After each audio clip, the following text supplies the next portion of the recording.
Well, we got ourselves this Milwaukee cordless drill. Everybody's talking about how good Milwaukee tools are. So we're gonna put it to the test and see if it'll handle 357 velocities. If it holds up to that, then we'll know it's a good drill. I think that's how you're supposed to test these things. I think it is.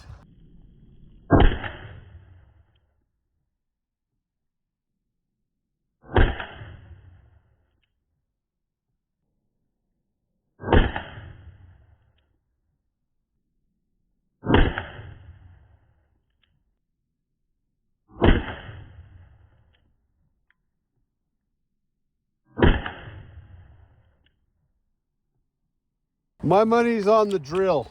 Look at that, it stopped a little bit of the lead right there. Yeah. So, oh. Look at, well, hey, but I wonder if that thing would work. I bet it would afterwards. Yeah, I think it's worth a try. Got a battery? I wish I did. I think that proves it. Yeah, these things are garbage.